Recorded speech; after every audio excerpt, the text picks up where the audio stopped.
Episode 2. We're at home, surviving. So, now I come over. My beautiful daughter is videoing.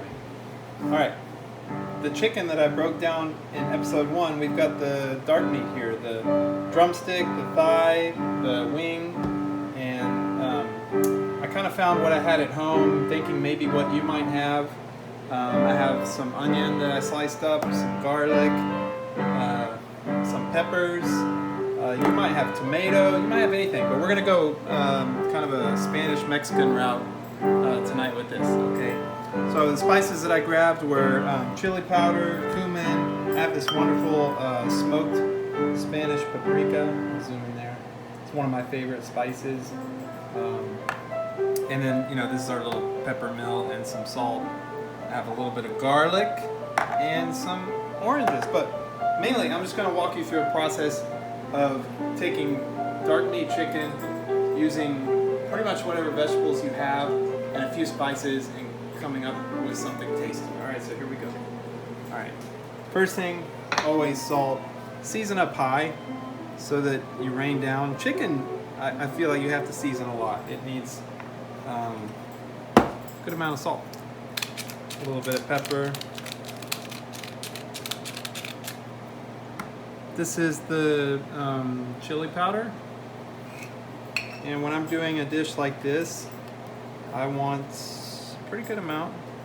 Don't have to be shy. Okay.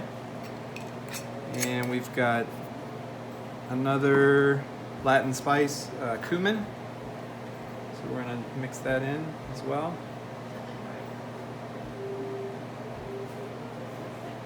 Okay. And then I'm going to add a little bit of this smoked Spanish paprika as well. And probably not the best way to open it with your knife, but it works for me. A little bit of this goes a long way. I'm going to hold this up to the camera so you can see it. And it just has a really smoky flavor. It's like a delicious, the chefs would say it's an umami for the dish. Hi, Kevin. Alright, so if you don't want to get your hands dirty, grab some tongs, mix this up to incorporate. I'm going to add a little bit of olive oil. Okay, a little bit of olive oil. And just give this a good mix. Alright, we're coming over here to a hot pan, so Naya, why don't you come around the other side of me? There we go. Alright, so I got a hot cast iron skillet here. Alright. And again, we're going to add a little bit of oil to this pan as well. Okay. And I'm going to lay these in here and let the beautiful caramelization start.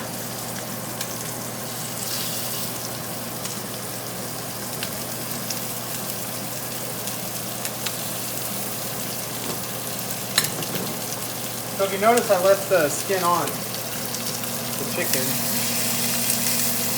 and that's because the skin has a lot of flavor.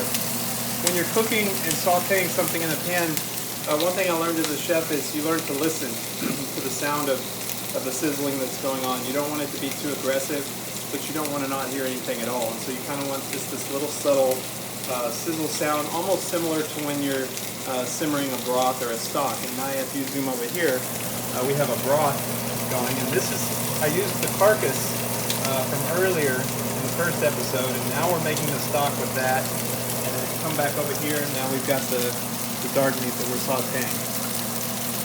So that's going to go for about, I would say, 8 minutes until it's nice and brown. We'll flip it over, do a little bit more, and then when I get to that point,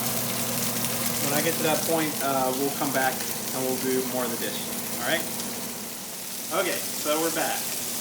Sweetie, if you could look down here, I want you to see the nice browning that we have on the chicken. I'm going to hold this up to the camera if I can. But this is the flavor, folks. I mean, this is where you're going to get beautiful depth of flavor in your dish. So I'm going to pull this off. Okay, we're going to pull this off at this point. keep the heat where it is because now we're going to throw all of our vegetables in there. And what is going to happen is all this beautiful flavoring that we created with the chicken skin is going to be enhanced with all of the onions and the peppers. So we're going to throw all this in, keep the heat hot. One mistake a lot of home cooks make is that they move their food around a lot in the pan, they play with it. Most chefs will tell you the less you can manipulate the food, the better. But mainly when you're doing things like this, don't touch it, let it sit.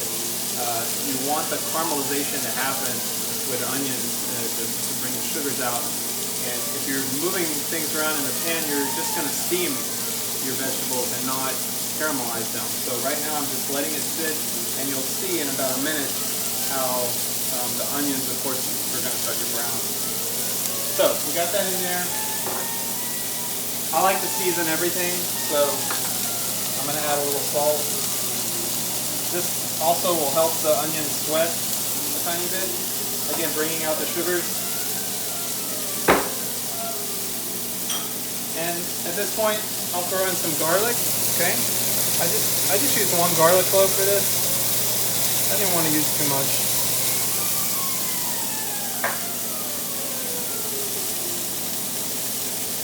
All right, at this point, maybe I'll give it a little stir and knife. If you can get in here and zoom in, you can see some of the caramelization that's happening on the onions already. I don't want to take this down too much because I'm going to finish it in the oven, but at this point I'll lay the chicken, okay, back on top of this. A lot of times when you are cooking a meat like this and you pull it off the heat, you'll notice in your pan or wherever you took it off of, you end up with a little liquid from the meat. If you look in here, that's liquid gold for us in the cooking world, so we certainly don't want to waste it. You can hear how it almost deglazes the pan. Deglazing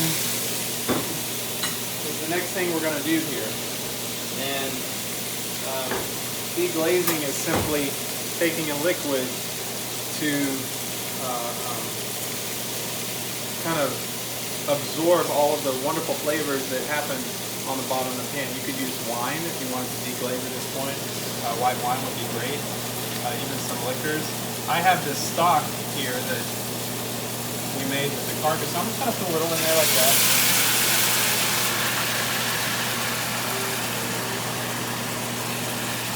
A little bit more. Okay, and you can see, if you zoom in, how hot that is, how the liquid's turning brown. I found some orange segments in my refrigerator, so I'm going to add these in there because I love a little bit of acidity in everything that I'm cooking, and since we have flavors of cumin and chili powder, citrus is a wonderful sort of Latin flavor that you see a lot with slow-cooked pork and carnitas and things like that. I also found some little green olives, so I'm going to throw those in. Why not? Right? Those in. Anything. If you have tomatoes at this point, you can put that in. You could put some herbs in. Just about anything. So we'll add a little bit more stock. Okay. And at this point, it's going to go in the oven for about 45 minutes. Okay, so while the chicken's finishing up in the oven, I just wanted to show you the stock that we made. This is from earlier. It's important to know that it's not seasoned. I don't salt the stock. I like to keep it unseasoned. That way when I'm cooking whatever dish I'm cooking, I can add salt in that moment, but you could always add salt and chill it and save it this way. I just pulled the chicken out of the oven. It was in the oven at 375 degrees for about 45 minutes to an hour. It really doesn't take long because we broke the chicken down so much. But Naya, if you could zoom in, you'll see we've got beautifully cooked chicken, a nice sauce going on. At this point, you could leave the sauce the consistency that it is, and when I say consistency, I mean the thickness. But what I'm going to do is I'm going to pull the chicken out. I'll show you. chicken out. I'm going to turn the burner back on high. And we're going to let the chicken rest. It's very important anytime you cook meat in the oven, or anywhere really for that matter, to let it rest for about 10 minutes. And that allows all the juices to flow back into the meat. So we'll let that rest. If you look over here, I've got my liquid back on the heat, and what I'm going to do at this point is crank the heat up and just let this reduce and let it simmer for about 10 minutes, and that's going to make the sauce a little bit thicker and a little bit better consistency of flavor as some of the liquid evaporates. You don't have to do this, you could leave it at this point, but we're going to do it. And I've got some brown rice that I'm cooking to go with this. This won't take very long, and as soon as you get the liquid to the consistency you want, then just turn the heat off, set the chicken back in, and let it rest for a little while until you're ready to eat. This could even be done the day before, and you could enjoy it tomorrow as well. Somebody asked me earlier about the chicken stock, so now if you come back over here, I'm going to go in here. This was the carcass that I had earlier, and you can see it's been simmering in this water for about an hour, but you can see now how it just falls apart, okay? And we've got beautiful pieces of meat in here that we'll probably use along with the broth to make a chicken noodle soup or some other dish. But somebody asked me what I put in the broth, and what's in here is basically just onion, carrot, and celery, and I added some bay leaves. Okay, so we're back. We're going to finish up the dish. Nice sauce that we did with our reduction here. We reduced down the liquid, if you remember. One thing you could do at this point is you could take the liquid and just kind of, if you watch what I'm doing here, graze over the top of the chicken. Just helps keep it moist, add some flavor. It also glazes the chicken for a more beautiful look. All right, so all I'm going to do at this point, I have some brown rice. If you want to come on a plate, and we'll take like, one piece there, and maybe another piece here on top. And then I like to have a lot of the onions and different things that are in the dish with this. So you just put those around the plate. Some of the orange sections. Just get it all in there.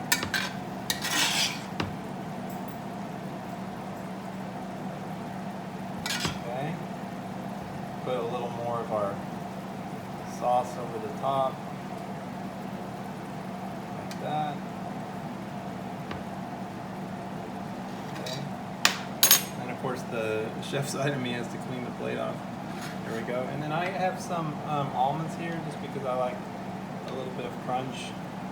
And then I have some fresh cilantro just sprinkle over the top. And that's about it. So you don't have to plate up your food like this, but you can put it on a big platter for your family to share. Zoom in and see what we did. Pretty simple dish. A nice hearty meal in the wintertime. Simple to do, tastes great. Send me what you did if you try to do something like this, because I'm very curious what you have and what you did at home. Alright? Take care. I'll see you on the next episode.